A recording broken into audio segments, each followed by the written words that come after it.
जय हिंद। आप सभी का स्वागत है आपके अपने YouTube channel Rahul talent institute में। दोस्तों आज की इस वीडियो में हम लोग जानेंगे कि ज्योग्राफी भाई स्टार्ट कहाँ से करते हैं, यानी ज्योग्राफी का जर्नी जो होता है वो कहाँ से स्टार्ट होता है। क्योंकि अब अगर आपको नींव किसी चीज़ की पता होती है ना कि हमने इस नींव में क्या डाला है, तो आप जो है मकान बनाने में बिल्कुल मतलब कहते हैं कि धुकचुक नहीं होता है। यानी स्टार्ट जो है, स्टार्टिंग अगर आपका सही रहेगा, यानी बेस आपका मजबूत रहेगा, तो आपका जो नींव रहता है उसका जो मतलब ऊपर वाला बिल्डिंग जो रहता है वो बहुत ही ज़्यादा जो है आप बेफिक्र होकर वहाँ रहते भी हैं। अगर आप उसमें कोई कमजोरी छोड़ दिए हैं, यानी कहने का मतलब है कि तरी जो होता है वो नींव यानी कि आधार में अगर आपने कोई कमजोरी छोड़ा है, तो आपको जो है कभी ना कभी ये चीज का एहसास हो ही जाता है, नहीं तो प्रकृति आपको एहसास दिला ही देती है। सो दोस्तों चलिए आज हम लोग जो है ज्योग्राफी का कहाँ से स्टार्ट करते हैं, इस जर्नी को आज हम पढ़ने वाले हैं। इसके बारे में आज हम लोग जो है जानने वाले हैं। यानी आप चाहे 10th क्लास में हो या उससे नीचे हो, या फिर आप उससे ज्यादा हो, या फिर 12th से भी आप ऊपर गए हो, फिर भी आपको जो है ज्योग्राफी के बारे में इस छोटी से ज्ञान को के बारे में आपको पता होना चाहिए। तो चलिए जो है ज्योग्राफी के बारे में जान लेते हैं। भाई ज्योग्राफी होता क्या चीज है? तो दोस्तों ज्योग्राफी GEOGRAPHY ज्योग्राफी, दोस्तों ज्योग्राफी जो है ये हमारे ग्रीक भाषा के दो शब्द से मिलकर बना है। जैसे आपको पता है कि इंग्लिश शब्द जो है, अभी हम लोग इंग्लिश जो लैंग्वेज बोलते हैं, इसमें जो है ना बहुत सारा संस्कृत शब्द का जो है यूज किया गया, बहुत सारा संस्कृत शब्द का। सो वही उसी तरह से जो है ज्योग्राफी शब्द जो है ये ग्रीक भाषा के दो शब्द से मिलकर बना है। ग्रीक भाषा याद रखिएगा आप, ग्रीक भाषा के दो शब्द से मिलकर बना है। पहला है जियो और दूसरा है ग्राफो। जियो और ग्राफो। जियो का अर्थ होता है दोस्तों पृथ्वी, और ग्राफो का अर्थ होता है वर्णन करना। ग्राफो का अर्थ वर्णन करना। अब देखिए दोस्तों, जियो जियो यानी पृथ्वी, और ग्राफो यानी वर्णन करना। अब इसको साथ मिला दिए तो पृथ्वी का वर्णन करना हो जाएगा। पृथ्वी का वर्णन करना, पृथ्वी का वर्णन करना, ये क्या हो गया दोस्तों? पृथ्वी का वर्णन करना ही क्या कहलाता है? आपका ज्योग्राफी कहलाता है। पृथ्वी का वर्णन करना ही ज्योग्राफी कहलाता है, यानी जिसमें पृथ्वी का वर्णन किया जाता है उसी को ज्योग्राफी कहते हैं। अब दूसरा आपको डेफिनेशन एक और याद होना चाहिए, बहुत ही जरूरी है, क्योंकि अगर आप शॉर्ट में ये चीज बताते हैं ना तो बहुत स्टूडेंट को कंफ्यूजन भी होता है। सो आप जो है इस चीज को भी आप बता सकते हैं कि भाई जिसमें ये जो है सामाजिक विज्ञान की ऐसी एक शाखाएं हैं। सामाजिक विज्ञान आप कौन सी चीज़ है भाई? तो सामाजिक विज्ञान आप 10th में अगर पढ़े होंगे, और नहीं भी पढ़े होंगे तो आप जो है पढ़ लेंगे आगे जाके। सामाजिक विज्ञान नाम का एक चीज़ है जिसमें कि आपको 11 शाखाएं देखने को मिलती है। कहने का मतलब है कि इसमें जो है आपको 11 चैप्टर मिलता है, यानी सॉरी 11 बुक आपको मिलता है। जैसे हो गया आपका मतलब हिस्ट्री हो गया, पॉलिटिकल हो गया, बहुत सारी बुकें इसमें आता है। होम साइंस हो गया, psychology, physiology, philosophy, home science, economics हो गया, ये सारे लगभग 11 बुक इसमें आती है, यानी 11 शाखाएं आती है इसमें। और उन्हीं में से एक तो शाखा लिया गया है जिसका नाम है हम लोग का ज्योग्राफी यानी भूगोल, जिसका नाम है भूगोल यानी कि ज्योग्राफी। तो दोस्तों आप जो है ज्योग्राफी को आप जो है यहीं से समझ सकते हैं कि ये ज्योग्राफी जो है वो सामाजिक सामाजिक सामाजिक विज्ञान की एक शाखा है। सामाजिक विज्ञान की एक शाखा है। सामाजिक विज्ञान की वह शाखा, या फिर सामाजिक विज्ञान की वह शाखा जिसके अंतर्गत, या फिर जिसमें सामाजिक विज्ञान की वह शाखा जिसमें हम लोग पृथ्वी के स्वरूप, जिसमें हम लोग पृथ्वी के स्वरूप, हम लोग पृथ्वी के स्वरूप, पृथ्वी के स्वरूप, स्वरूप कहने का मतलब है क्या दोस्तों कि पृथ्वी का स्वरूप कैसा है? पृथ्वी का स्वरूप तो कहीं पे आपको पहाड़ दिखेंगे, तो कहीं पे आपको सागर दिखेंगे, तो कहीं पे नदियां, तो कहीं पे खाली मैदानी भाग। इस तरह का जो है आपको क्षेत्र देखने को मिलता है पृथ्वी का स्वरूप। देखिए सामाजिक विज्ञान की वह शाखा जिसमें हम लोग पृथ्वी के स्वरूप जैसे पहाड़, सागर, नदियां, मैदानी इत्यादि क्षेत्र, पृथ्वी के स्वरूप तथा उसके उसके मतलब यानी तथा पृथ्वी के तथा उसके प्राकृतिक संसाधनों का अध्ययन किया जाता है। प्राकृतिक संसाधनों का अध्ययन किया जाता है, अध्ययन किया जाता है, भूगोल कहलाता है। अब देखिए दोस्तों, भूगोल कहलाता है। उम्मीद है आपको ये समझ में आया होगा। नहीं तो देखिए आप फिर से आप एक बार देख लीजिए, सामाजिक विज्ञान की वह शाखा जिसमें हम लोग पृथ्वी के स्वरूप, पहाड़, सागर, नदियां, मैदानी क्षेत्र तथा उसके प्राकृतिक संसाधनों का अध्ययन किया जाता है, भूगोल कहलाता है। कहने का मतलब क्या है कि पृथ्वी के स्वरूप का जिसमें हम लोग अध्ययन करते हैं, पढ़ाई करते हैं, पृथ्वी के स्वरूप का के बारे में उसमें जानते हैं। पहाड़ हो गया, पर्वत हो गया, नदियां हो गया, मैदानी क्षेत्र हो गया, इस सब चीज के बारे में जिसमें जानते हैं, और उससे जुड़े प्राकृतिक संसाधनों के बारे में जानते हैं, जैसे पेड़ पौधे हो गया, जैसे हमारे क्या बोलते हैं, सूर्य की प्रकाश हो गया, ये सब प्राकृतिक संसाधन के बारे में जिसमें जानते हैं वही हमारा भूगोल कहलाता है। उम्मीद है दोस्तों आपको ये समझ में आ गया होगा। और दूसरा एक और आप डेफिनेशन याद कर सकते हैं शॉर्ट तरीका से। शॉर्ट तरीका से एक और डेफिनेशन आपने पढ़ा होगा, भू जोड़ गोल। कहने का मतलब है कि भू और इसको घेर दीजिए भूगोल, यानी भू से हो गया भूमि, भू से भूमि, और ये तो आपको दिख ही रहा है गोला, यानी भूमि गोल है यही भूगोल है। भूमि गोल है यही भूगोल है। लेकिन आपको ये बच्चा वाला चीज नहीं लिखना है, बट अगर कोई बोले शॉर्ट में, यदि कोई एकदम चलती है तो उसको जो है एकदम फट से ये जो है जवाब दे देना है। पनौती ऐसा आदमी अगर पूछे फट से, भूमि गोल है यही भूगोल है, आप समझे या ना समझे उससे क्या मतलब है। देखिए अब जो है पृथ्वी का वर्णन करना ही क्या कहलाता है, ये भी आप बता सकते हैं, पृथ्वी का वर्णन करना ही भूगोल कहलाता है। भूगोल जो है वो ग्रीक भाषा के शब्दों से मिलकर बना है। भूगोल जो है अगर आप दूसरा डेफिनेशन बोले तो सामाजिक विज्ञान की वह शाखा जिसके अंतर्गत या फिर जिसमें हम लोग पृथ्वी के स्वरूप जैसे पहाड़, पर्वत, नदियां या फिर मैदानी क्षेत्र या उनसे जुड़े प्राकृतिक संसाधनों का अध्ययन करते हैं, वही भूगोल कहलाता है। उम्मीद है दोस्तों आपको ये समझ में आ गया होगा। अब जो है आप ये जानिए कि ये जो भूगोल है ये किसने लिखा होगा। कहने का मतलब है कि इसका जनक कौन है, इनके पिता कौन है। तो आप जो इनको जानिए। आप भूगोल का जो जनक है दोस्तों, भूगोल के जनक जो हैं वो है हिकेटियस भाई साहब। कौन है? हिकेटियस। भूगोल के जनक हिकेटियस हैं। कौन है भाई? तो हिकेटियस भूगोल के जनक है, याद रखिएगा, भूगोल के जनक ही हिकेटियस हैं। क्यों है हिकेटियस भूगोल के जनक? क्योंकि इसने क्रमबद्ध तरीके से भूगोल का वर्णन किया था। क्रमबद्ध तरीके से भूगोल का वर्णन किया,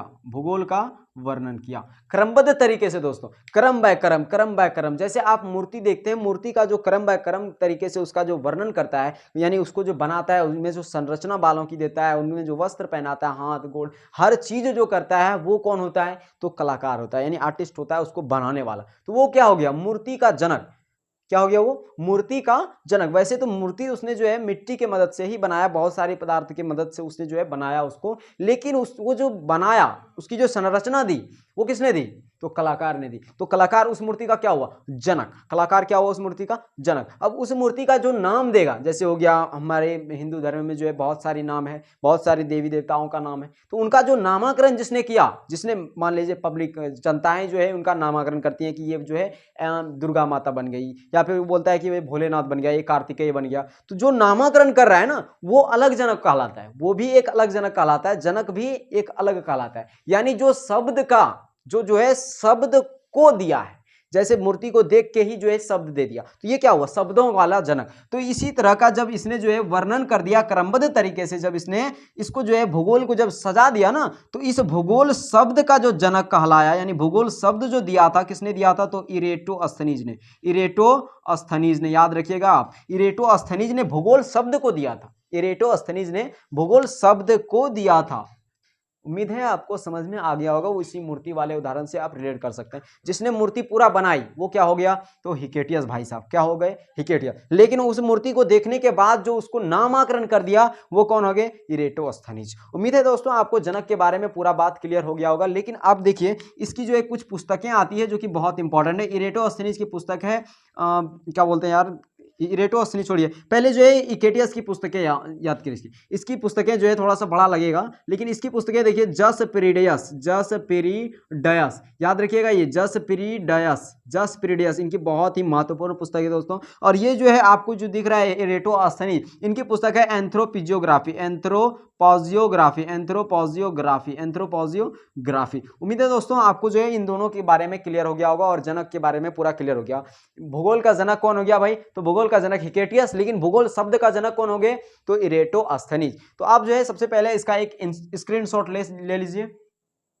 अब जो है दोस्तों, अगर आप 12th में ही पढ़ रहे हैं, अभी भी अगर 12th में पढ़ रहे हैं, या फिर न्यू अगर स्टूडेंट आप 12th में गए हैं, तो आपके लिए जो है ये चीज़ जानना बहुत ज़रूरी है। या फिर अगर आप उससे भी ऊपर पढ़ रहे हैं या फिर ग्रेजुएशन लेवल में आप पढ़ रहे हैं, तो उस समय भी जो है इस चीज़ के बारे में जानना बहुत ज़रूरी है। लेकिन अगर आप 12th में ही पढ़ रहे हैं तो इस वीडियो को बिना स्किप किए देखते रहना है। और अगर आप 12th में नहीं पढ़ रहे हैं या फिर ग्रेजुएशन में आप अगर पढ़ रहे हैं, तो उस समय जो है आप इस वीडियो को स्किप कर सकते हैं, बट अगर आपकी इच्छा हो तो देख सकते हैं। चलिए अब जो है हम लोग जो है 12th के बारे में थोड़ा जानते हैं कि भूगोल जो होता है वो भाई कैसे पढ़ें, 12th में भूगोल को कैसे पढ़ा जाता है, कैसे इसे पढ़ना चाहिए। हाँ तो दोस्तों अब जो है हम 12th क्लास के बारे में बात करेंगे, क्योंकि 12th क्लास में जो है दोस्तों आपको ज्योग्राफी में 2 बुक दिए जाते हैं। और उससे पहले आपको हम जो है बात करेंगे कि भाई 12th क्लास जो ज्योग्राफी है इसकी जर्नी क्या है, इसको कैसे पढ़ना चाहिए। ज्योग्राफी 12th क्लास की जर्नी जो आपको आता है आर्ट्स स्ट्रीम में, उसमें जो है ज्योग्राफी को कैसे पढ़ना चाहिए इस चीज़ के बारे में आपको बताया जाएगा। सो दोस्तों 12th क्लास में जो आपको ज्योग्राफी दिए जाएंगे उसका टोटल 2 बुक दिए जाएंगे। पहले बुक का नाम है भाई मानव भूगोल का सिद्धांत। मानव भूगोल का सिद्धांत पहले बुक का आपका नाम। दूसरा बुक जो आपका आएगा दोस्तों वो रहेगा भारत, लोग और अर्थव्यवस्था।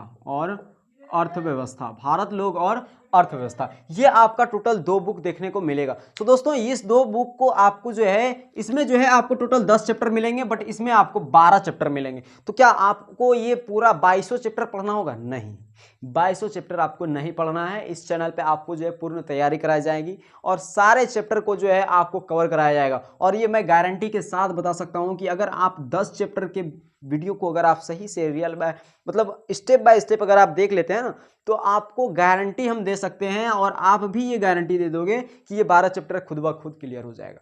क्योंकि दोस्तों ये जो है आपका एकदम बोल सकते हैं कि बेसिक एकदम मजबूत हो जाएगा, आप इसी में मजबूत हो जाएंगे। और इसमें जो है थोड़ा मोड़ा जो है आप जो है एक आध चीज जो है टपक जाएगा बीच बीच में, और उसको जो है आप खाते चलिएगा, ठीक ना। तो इसको जो है अगर आप पढ़ लेते हैं तो ये चीज जो है आपको क्या हो जाता है, एकदम बहुत आसान हो जाता है अगर आप पढ़ते हैं तो। अगर इसको आप नहीं पढ़ेंगे और डायरेक्ट इसको हथियाएंगे तो फिर आप बहुत बड़ा फेर में पहुंच जाएंगे, ठीक ना। इसलिए आप जो है यहाँ से स्टार्ट कीजिए, और ये डरना नहीं है कि आपको इसमें 22 चैप्टर पढ़ना होगा, नहीं, गलत बात है। इसमें जो है आपको 10 चैप्टर ही पढ़ना है, और अगर आप 10 चैप्टर पढ़ लेते हैं तो इस चैप्टर को बस ऐसे पलटाते जाइए, आपको जो है एकदम क्लियर होता जाएगा।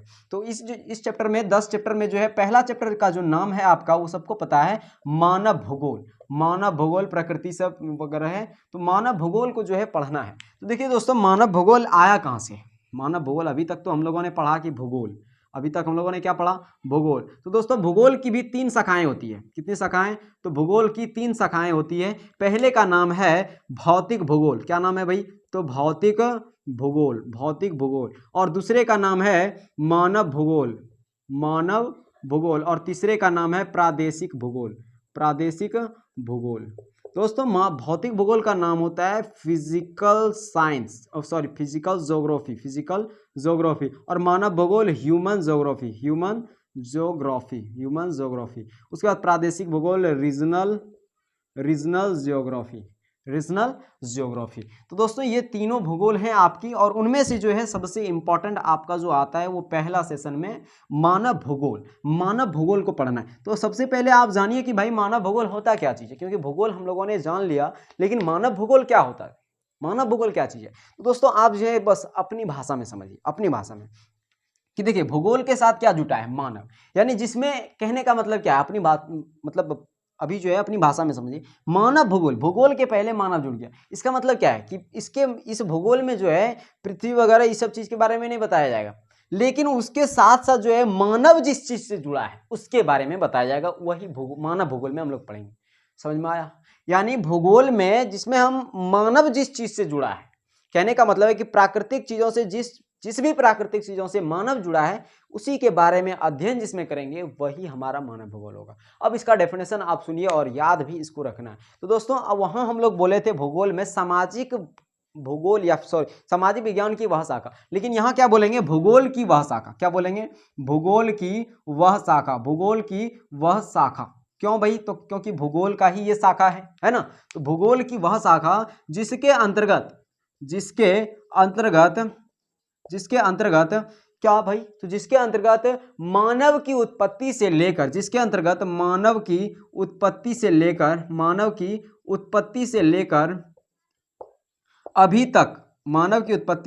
अभी तक, या कहने का मतलब है यानी वर्तमान समय तक उसके पर्यावरणीय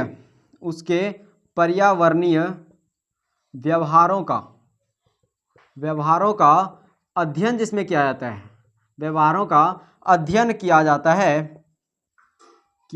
है मानव भूगोल कहलाता है।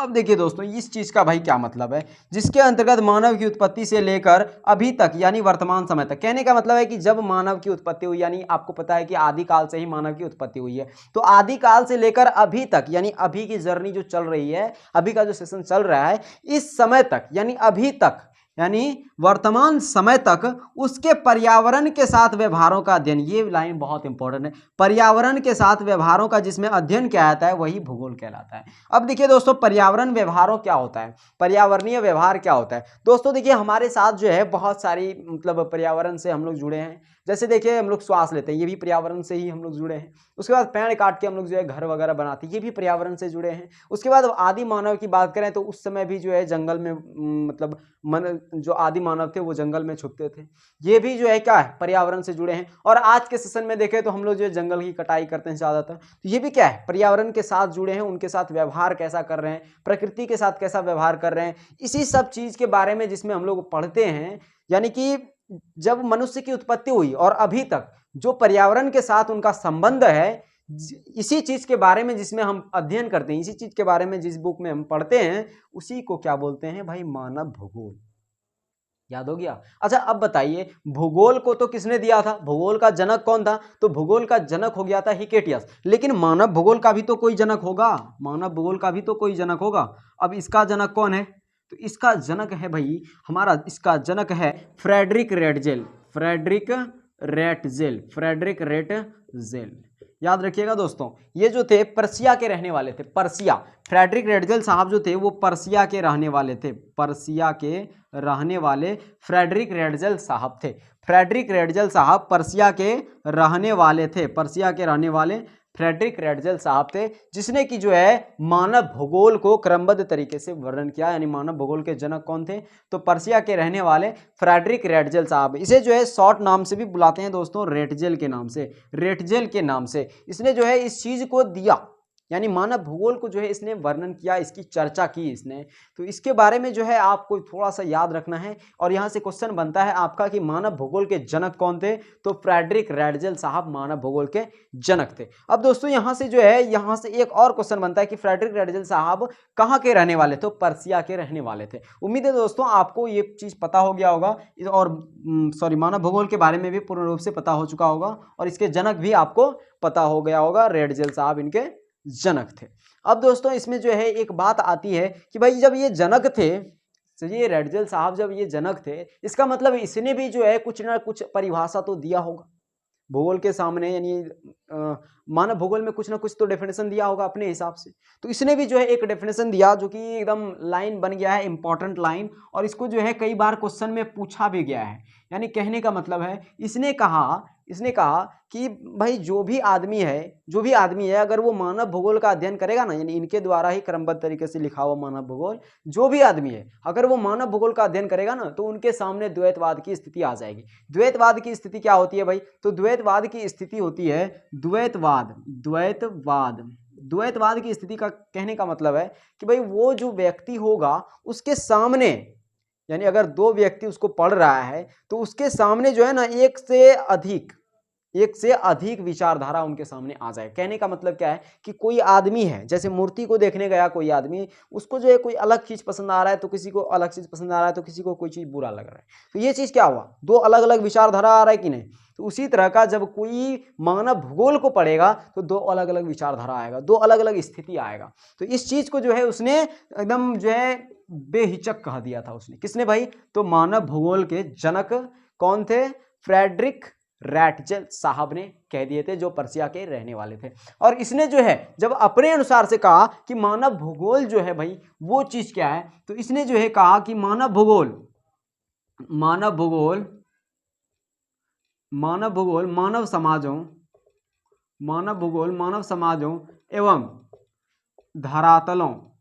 एवं धरातलों के बीच संबंधों का संश्लेषित अध्ययन है। मानव भूगोल मानव